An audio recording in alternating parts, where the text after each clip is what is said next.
নমস্কার বন্ধুরা, নমিতা রান্নাঘর থেকে আপনাদের স্বাগত জানাই। আন্দামান দ্বীপপুঞ্জ থেকে এই ভিডিওটা ছাড়ছে, আপনারা অবশ্যই আমার চ্যানেলটিকে সাবস্ক্রাইব করুন। বন্ধুরা, আজকে এই দেখেন আমাদের ঘরে ইলিশ মাছ এনেছে। ইলিশ মাছ তো আমরা তেল দিয়ে ভাজা খাই, রান্না করে খাই। আজকে ভাপা করবো। এই দেখেন মাছটা, এই দেখেন মোটামুটি আমাদের এখানে এইটাকে আমরা বড় মাছ বলি।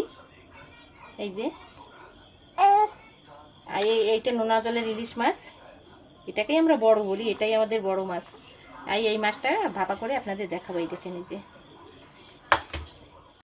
সমস্ত মশলা দিয়ে ভালো করে মাখাবো। হলদি দিয়ে দিচ্ছি,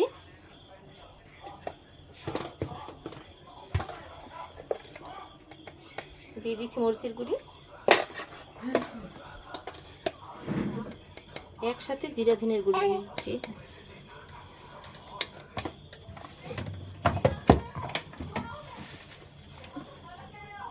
দিচ্ছি লবণ, আর এই কাঁচা সর্ষের তেল দিয়ে মাখিয়ে নেব। ভালো করে মাখিয়ে নিচ্ছি। কি কাটারে দুটো গেছে।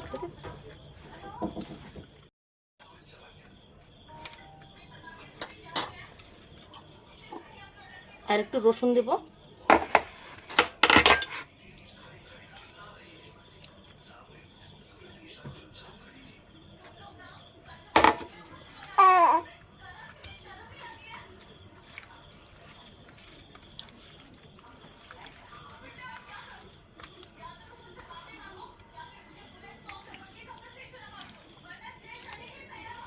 ভালো করে মাখানো হয়ে গেছে।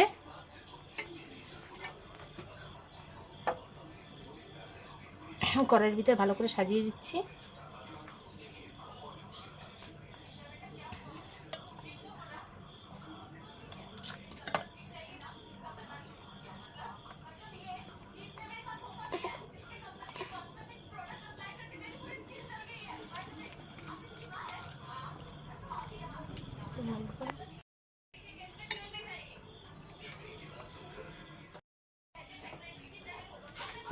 অল্প একটু জল দিয়ে দিচ্ছি, আর দিয়ে এটা সেদ্ধ হবে।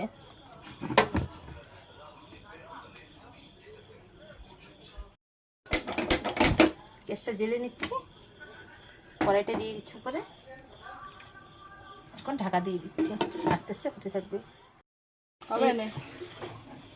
এই যে বন্ধুরা, দেখি কেমন হচ্ছে। এই যে বেশ ভালোই তো হচ্ছে। আর একটু ঢেকে দেবো, আস্তে আস্তে হতে থাক।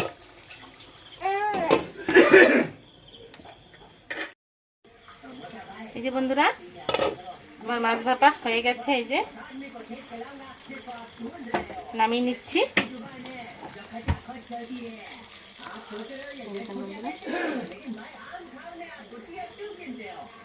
না, আমার ইলিশ ভাপা হয়ে গেছে। এই দেখেন কেমন হয়েছে বন্ধুরা। যদি ভালো লাগে লাইক কমেন্ট সাবস্ক্রাইব করে দেবেন। এই আন্দামানের ইলিশ নোনা জলে। এই যে বন্ধুরা, আমার মাছ ভাপা হয়ে গেছে।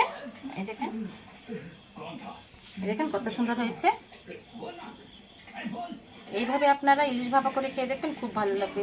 আর আমার এই ইলিশ ভাপাটা যদি আপনাদের ভালো লাগে লাইক কমেন্ট সাবস্ক্রাইব করে দিবেন। আমি এবার অন্যরকম রান্না নিয়ে আপনাদের সামনে হাজির হব। টাটা।